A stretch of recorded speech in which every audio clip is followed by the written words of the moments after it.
Parabéns, muito bom, hein? Eu quero continuar amigo dos irmãos que representaram os soldados, né? Rapaz, esse sangue aí parece ser de verdade mesmo, hein? Eu acho que eles tiraram aqui na hora, não teve efeito especial, não. Nossa, mãe, glória a Deus. Muito bom o trabalho dos irmãos. Mas, queridos, a pergunta, né, que foi feita ali é uma pergunta que eu creio que todo dia, né, nós temos que fazer ela. O que nós vamos fazer com Jesus, o chamado Cristo? Eu estava pensando, quando o Pilatos faz a pergunta, e é uma resposta extremamente importante, né? Às vezes nós, diante dessa pergunta na faculdade, na escola, nós estamos respondendo ela todo dia.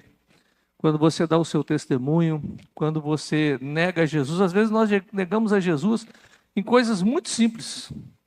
Nós temos coragem de negar Jesus. Por isso é uma reflexão para nós essa pergunta de Pilatos, né? Mas eu queria falar nessa noite, porque, queridos, nós cremos que o evento mais importante para nós, como igreja, é justamente a ressurreição de Jesus, porque quando Jesus morre e ele ressuscita dentre os mortos, o ministério de Jesus, ele se completa.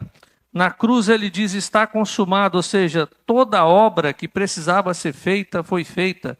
Todo o sangue que precisava ser derramado foi derramado. Jesus ele começa a derramar sangue desde quando ele foi preso lá no Getsemane. Eles arrancaram a barba de Jesus, ali Jesus começa a derramar sangue. E 39 chibatadas. Então toda a trajetória Jesus ele foi derramando sangue.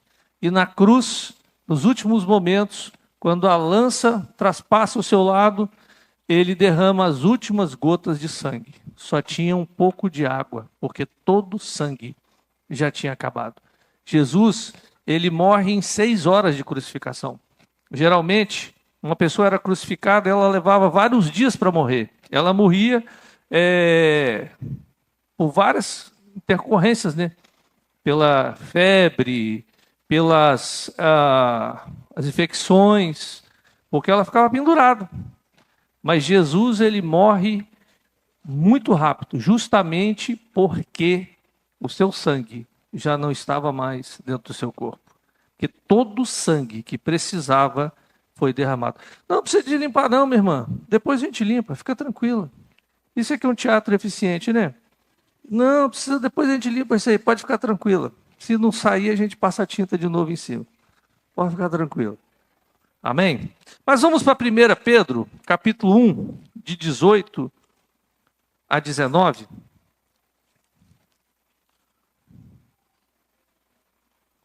Nós vamos ler 3 versículos. Quando eu era mais novo, eu sempre ficava pensando, mas por que Jesus teve que morrer na cruz? Por que o sangue? E se você pegar a Bíblia desde o Velho Testamento, de Gênesis, e você for seguindo a cronologia, você vai ver o sacrifício sempre sendo feito para que os pecados fossem perdoados. Então Jesus, ele vem cumprir tudo aquilo. O Velho Testamento vem anunciando que haveria o sacrifício perfeito. E os homens sempre procurando por esse sacrifício perfeito. E Jesus, você vê, Deus preparou o seu próprio filho, porque não havia outro que pudesse pagar o preço. Somente Jesus, com o seu sangue na cruz, poderia pagar esse preço. E vamos lá para 1 Pedro, depois nós vamos para Hebreus. 1 Pedro 1, 18 e 19. Sabendo que não foi mediante coisas corruptíveis, como prata ou ouro, que fostes resgatados do vosso fútil procedimento que vossos pais vos legaram, mas pelo precioso sangue, como de cordeiro sem defeito e sem mácula, o sangue de Cristo. Vamos repetir esse versículo 19? Vamos lá? Mas pelo precioso sangue, cordeiro sem mancha e sem defeito. Agora vamos para Hebreus 9, versículo 22. Hebreus 9, 22.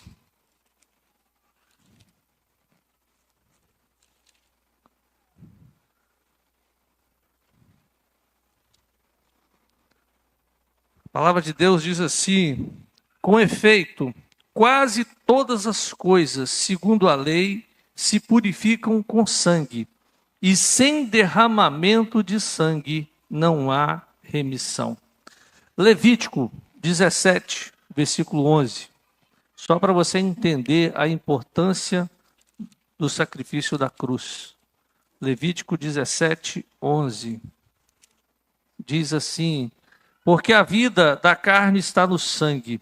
Eu vou tenho dado sobre o altar, para fazer expiação pela vossa alma, porquanto é o sangue que fará expiação em virtude da vida.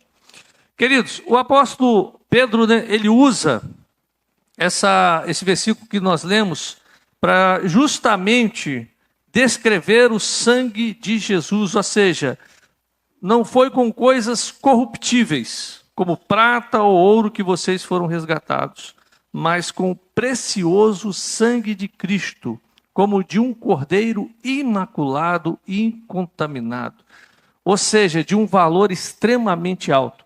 Jesus, o próprio Filho de Deus, ele veio morrer por nós. Queridos, Hebreus 9, 22 diz que sem derramamento de sangue não há remissão de pecado. O que torna Jesus, o que faz o sacrifício da cruz algo único, foi justamente que Deus, ele viu que eu e você, que nós não conseguiríamos, através da nossa conduta, da nossa forma de viver, que nós não conseguiríamos chegar até Ele. O homem, durante toda a sua história, o homem tentou chegar até Deus. E até hoje as pessoas, elas tentam. E muitas das vezes nós nos sentimos cansados, porque nós tentamos chegar até Deus através das nossas obras. E eu já vi pessoas falando o seguinte: nossa, eu mereço o céu, eu mereço, fulano não merece. Muitas das vezes nós vemos as pessoas tendo essa atitude, né? E elas dizerem o seguinte: olha, fulano não merece ir para o céu. E eu fico imaginando o ladrão na cruz, né? Você vê que durante toda a caminhada, Jesus, ele foi trazendo para nós aquilo que aconteceria. Quando estava na cruz, Jesus, ele foi crucificado, geralmente o pior era colocado no meio. Então Jesus era considerado o pior dos pecadores.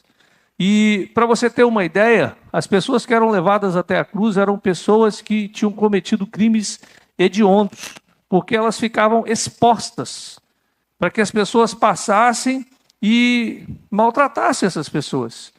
Então Jesus, ele foi colocado no meio e num lugar de destaque, para dizer: esse é o pior dos piores homens. Ali estava Jesus. E ao lado de Jesus, à direita e à esquerda, 2 homens maus. E um olha para Jesus e diz o seguinte: Jesus, você pode lembrar de mim quando entrar no teu reino? O outro diz assim: se tu és o Filho de Deus, desce, salva você e salva nós mesmos. Aí eu vejo 2 tipos de pessoas. Eu vejo aquelas pessoas que confiam em Jesus, confiam na graça. Ou seja, eu não tenho nada para oferecer de bom. Nada. Estou aqui na cruz, sou um pecador, mas Jesus, eu confio que você pode me salvar. E do outro lado nós vemos as pessoas que, elas, Jesus, se você fizer isso na minha vida, olha, se o Senhor fizer esse milagre, se o Senhor fizer isso, eu vou te seguir. Queridos, e nós hoje, dentro das igrejas, nós estamos cheios de pessoas assim, que querem uma barganha com Deus. Se Deus restaurar a minha vida financeira, se Deus restaurar a minha saúde, se Deus fizer isso, fizer aquilo, eu vou seguir Ele. A gente quer colocar diante de Deus, Deus contra a parede, né? E nós vemos aquele que diz o seguinte: Jesus, se você é o Filho de Deus, desce e salva-me, que eu vou te servir. Querem um milagre para crer. O outro, ele vai pela fé. Eu creio que Jesus é Salvador. Coisa linda, né? É por isso que o justo viverá pela fé.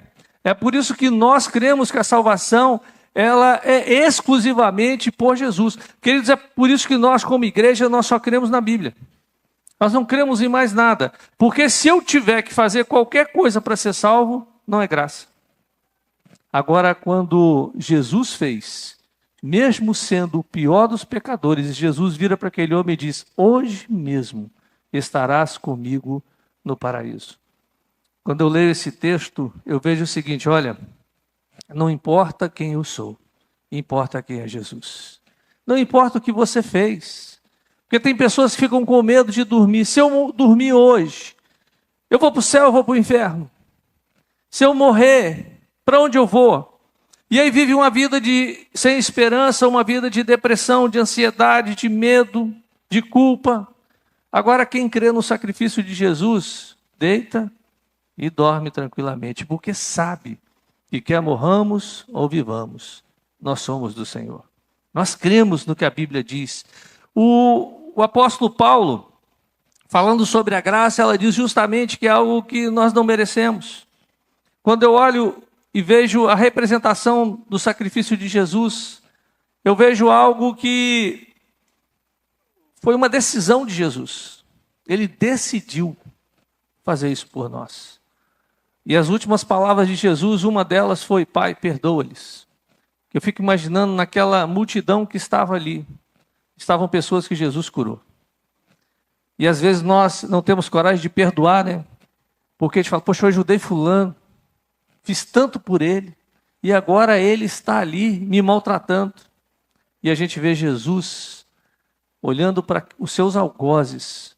Nenhum deles levantou a voz para defender Jesus. E Jesus diz: Pai, perdoa eles. Perdoa. Coisa incrível, né? Nós fomos agraciados com uma graça tão grande, recebemos uma justificação tão grande, que nada que as outras pessoas façam contra nós pode nos prender à falta de perdão. Nenhum de nós pode deixar de perdoar, porque o maior exemplo foi Jesus. Passando por tudo aquilo, Ele perdoa. E queridos, isso leva eu e você a entender que essa graça maravilhosa que nós recebemos, mesmo não havendo mérito nenhum em nós, ela nos leva a sermos perdoadores. Mas o sangue, voltando para o sangue, a força do nosso corpo, ela está no sangue. Esses dias eu estava conversando com um médico, e ele falando comigo algo interessante, ele falando: olha, a pessoa que a gente foi visitar estava enferma, ele falou, a sorte dela que o vírus não caiu no sangue. Porque se tivesse entrado na corrente sanguínea, em questão de minutos, todo o corpo estaria contaminado. A vida está no sangue. E era pelo sangue que nós somos salvos. É por isso que o poder está no sangue de Jesus.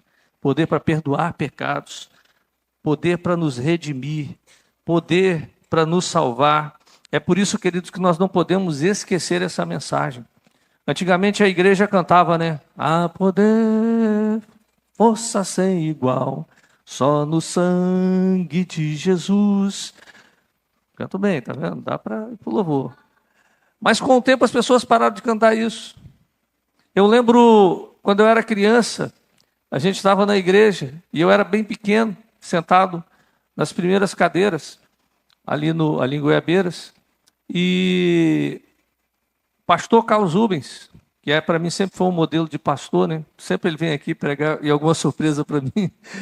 O pastor Carlos Rubens, a igreja estava cantando, e cantando justamente esse hino, e uma pessoa tentava entrar, ela estava possessa, ela não conseguia entrar na igreja, e o pastor só falou assim: no nome de Jesus, sai. Não precisou bater óleo, não precisou gritar. O cara deu uma virada, caiu e falou assim: eu estou aonde? Porque há poder no sangue de Jesus. Há poder. Quando estiver passando por dificuldades, clame pelo sangue de Jesus. Aquele sangue que foi vertido na cruz para você, para que você tenha a vida de Deus. Pelo sangue de Jesus, eu e você, nós temos pleno acesso ao Pai. Pelo sangue, eu e você, nós podemos orar e nós somos recebidos pelo Pai. Porque no momento da Páscoa, os judeus estavam celebrando justamente a passagem do Egito. A Páscoa é justamente isso, e foi nesse momento que Jesus morreu, foi na Páscoa, justamente no momento quando eles são libertos do Egito, libertos da escravidão. Jesus ele morre na cruz para que eu e você, nós fôssemos libertos da escravidão do pecado e de Satanás. São duas duas simbologias para nós. Para o povo judeu, simbolizava a saída da escravidão. Para nós, por isso que Jesus instituiu a ceia. Nós não celebramos a Páscoa, nós celebramos a ceia. Por isso é que Jesus, ele celebrou naquele momento a ceia. Quando ele, como Cordeiro de Deus, diante de todos os homens, ele se torna o sacrifício perfeito por nós. O povo de Israel, depois que saiu do Egito, eles sempre celebravam a Páscoa. Moisés colocou isso como algo perpétuo que eles deveriam fazer. Então, durante esse período, o que o judeu fazia? Eles se reúnem em família, eles fazem o pão sem fermento, eles matam o cordeiro, o sangue é aspergido nas portas, porque o anjo da morte passaria em todas as casas do Egito, e a casa que tivesse o sangue do cordeiro aspergido nas portas, essa casa o anjo passaria direto, não entraria. E queridos, o sangue de Jesus, quando ele é passado nas portas do nosso coração, o inimigo, ele não tem poder sobre nós. Esse sangue nos dá identidade. Ele nos diz que nós somos filhos de Deus. A Bíblia diz que nós somos comprados pelo sangue de Jesus. Coisa fantástica, né? É você poder dizer o seguinte: eu sou filho de Deus. Eu sou filho de Deus. Você já parou para pensar na sua identidade? Quem você é? Muitas das vezes nós temos dúvida, né? Deus gosta mais de fulano, Deus prefere outra pessoa, Deus tem preferências, mas queridos, Ele é Pai. Ele é Pai. O filho que mais acessa ao Pai é o filho que sempre recebe mais. Tem pai que está ansioso esperando o filho para o filho dar um presente. Para o pai lhe dar um presente. Eu me lembro, há muitos anos atrás, meu pai ele tinha dado, né? Eu tenho uns irmãos que gostam de pedir. Eles são bons, né? E meu pai, se pedia, ele se sacrificava e dava, né? E meu pai ligou para mim e falou assim: Eldo, eu dei dinheiro para fulano, dei dinheiro para ciclano, dei dinheiro para todo mundo. Mas eu tenho um aqui para te dar. Você quer? Aí eu falei assim: ô pai, claro, né? Aí eu descobri que os outros foram pedindo, né? Ou seja, quem pede, recebe. Nosso pai é assim. E muitas das vezes nós ficamos sem jeito de pedir a ele. Pai, não sabemos pedir, né? Minha filha aprendeu direitinho, né? Quando ela liga, pai, aí eu, quanto? Nós somos filhos e o sangue de Jesus nos deu esse poder.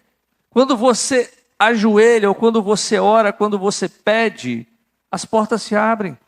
Seja nas finanças, seja na saúde, seja nos relacionamentos. Nós temos que aprender que nós temos um Pai que está disposto a nos atender. E sabe por que nós não recebemos? Jesus disse, não recebemos porque não pedimos. E muitas das vezes não pedimos porque nós nos sentimos envergonhados. Alguns pensam assim: quem sou eu? Quem sou eu para pedir, né? Mas é o sangue que nos torna merecedores. É o sangue que nos torna dignos. Não é a sua vida, não é a sua falta de pecado, não é a sua conduta, é o sangue de Jesus que te torna digno. É o sangue de Jesus que te confere autoridade. Há um tempo atrás, logo que eu comecei no ministério, quando eu fiz teologia, né? Na teologia você não aprende sobre libertação, você não aprende essas coisas. E meu primeiro ministério não teve foi muito evangelístico, mas o segundo ministério eu peguei alguns problemas na área de libertação. E eu nunca me esqueço, eu tive que aprender realmente ali na prática, né?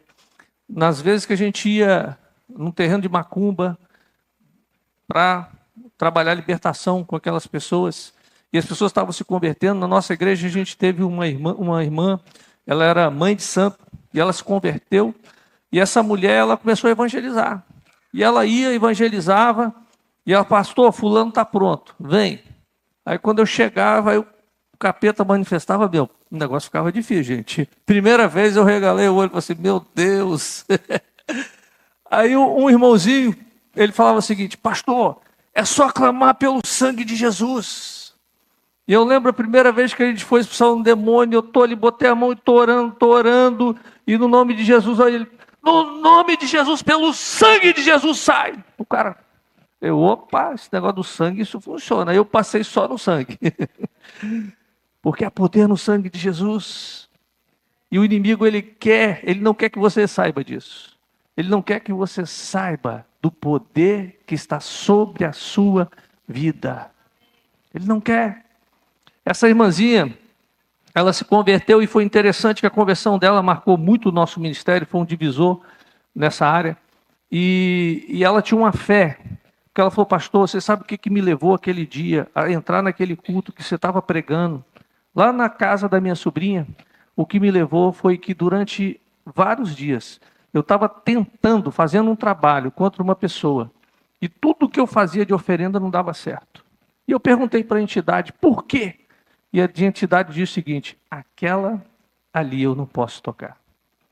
E eu descobri que havia um mais poderoso. E esse poderoso é Jesus. E eu queria servi-lo. E eu estava ansioso, eu ficava sem jeito de ir na igreja. Porque como eu vou chegar na igreja? Todo mundo me conhece. Como eu vou entrar na igreja? E quando a minha sobrinha foi fazer o culto e falou, pastor, falou comigo assim: vai ter culto lá em casa, aparece lá. E a sobrinha dela falou comigo: pastor, eu não acreditei que ela fosse ir. E a Vanusa estava tocando louvor, e ela entrou no meio do louvor, e ouviu a palavra, e ela aceitou Jesus. E aquela mulher foi para a igreja, e ela virou o ministério de perna para cima, né? Porque tudo quanto é negócio, ela, pastor, fulano está pronto para ouvir Jesus. E quando eu chegava lá, era um terreno de macumba. E o negócio ficava feio. E eu fui aprendendo o poder que há no sangue de Jesus. Porque, queridos, não há demônio que fique de pé. Todos eles se prostram diante do nome de Jesus. As enfermidades se prostram, tudo se prostra diante do nome do sangue de Jesus. Ele foi e é o único sangue que pode nos redimir para Deus. Não é o sangue de touros, de animais. Você vê que esses dias eu estava passando ali, depois de Jacaraípe, e haviam 2 oferendas de galinha. Uma num canto, outra no outro, na encruzilhada. E eu falei: coitada das galinhas. O sangue delas não tem poder nenhum. Não tem. Porque o principal sangue já foi vertido. O sangue de Jesus. Esse sangue tem poder. É o único que nos leva para Deus. É o único sangue que tem poder para transformar as nossas vidas. Foi o sangue que transformou a vida daquele homem que estava ao lado de Jesus na cruz. Em 1 João 1,7 diz: mas se andarmos na luz como ele na luz está, mantemos comunhão uns com os outros, e o sangue de Jesus, seu Filho, nos purifica de todo pecado.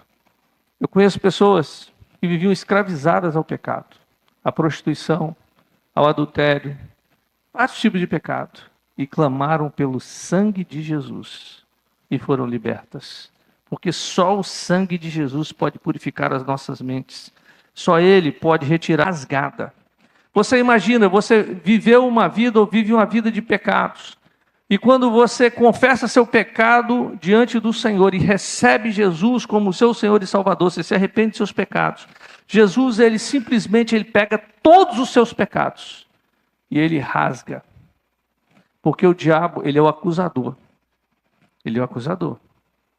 Aí se você não é aquele que confessa, porque tem que falar: pastor, eu tenho que confessar para receber perdão? Não, para receber perdão, sim. Por quê? O perdão já foi dado, mas o pecado precisa ser confessado.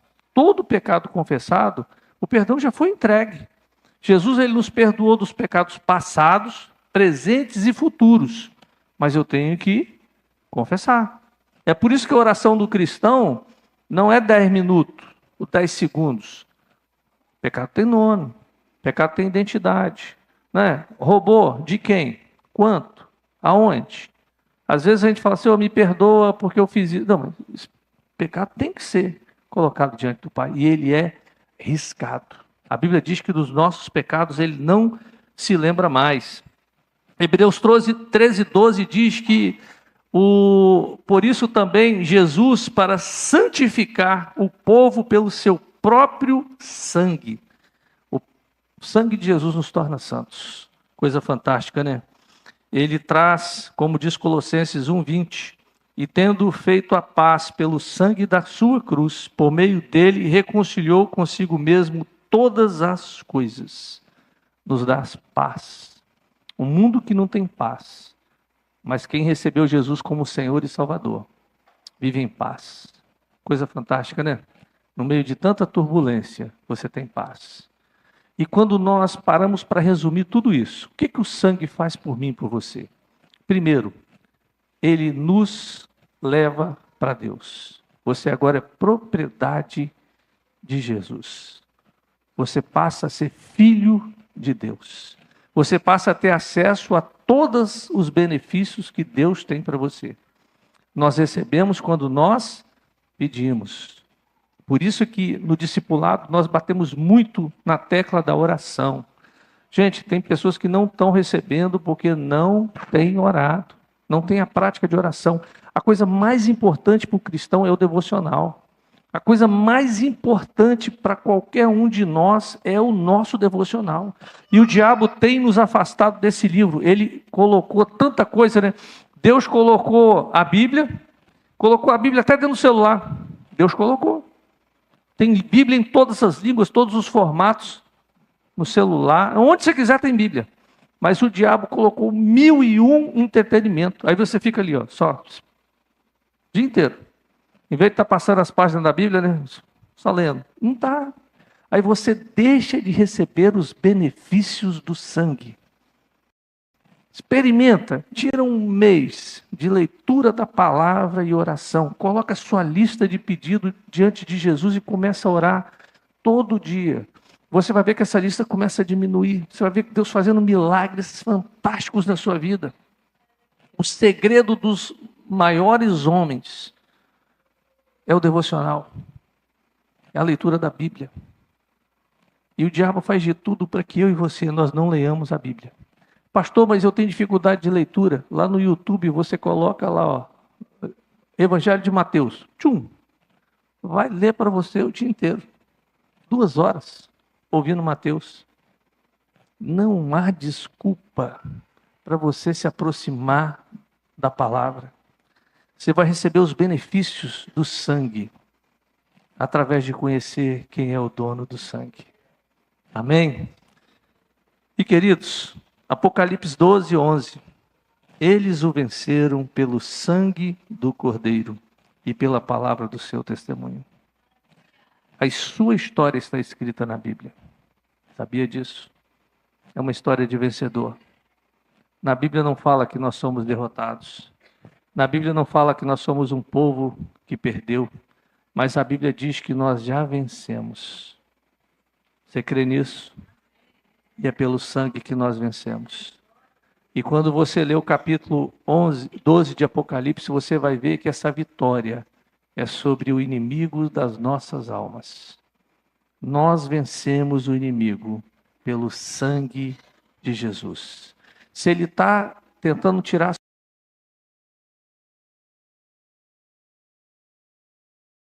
o nome de Jesus, pelo sangue de Jesus, que o demônio saia. Você vai ver que as coisas vão começar a mudar dentro do ambiente que você está. Comece a decretar e a declarar a cobertura do sangue sobre a sua casa, sobre a sua vida. Porque o que foi conquistado na cruz é direito nosso, é nossa herança. E quando nós participamos da ceia, nós estamos relembrando o sacrifício. Jesus, ele não deixou para nós a Páscoa, ele deixou a ceia. A Páscoa foi para os judeus, a ceia é para a igreja de Jesus. A ceia é para nós nos lembrarmos do que foi feito. A Páscoa é para os judeus lembrarem do que aconteceu, o que foi feito por eles. Eles foram libertos, 10 pragas foram libertos do Egito. A ceia é para nós lembrarmos que o sangue de Jesus nos purifica de todo pecado. Todo pecado. E que através do sangue de Jesus, nós nos tornamos filhos de Deus. E nós temos paz com Deus. A ceia é o momento mais lindo na vida da igreja. É quando nós nos lembramos que Ele ressuscitou. E como ele ressuscitou, nós ressuscitaremos também. A ceia é uma lembrança de que nós temos uma morada eterna, nós estamos passando por aqui. Nós fomos comprados para uma nova Jerusalém. Essa Jerusalém não é no Oriente Médio, é nos céus. Uma cidade com 2.200 quilômetros de comprimento, 2.200 quilômetros de largura e 2.200 quilômetros de altura, onde nós reinaremos com Ele. É isso que a ceia quer dizer para nós, que não importa quão pecador nós somos, mas Jesus pagou o preço.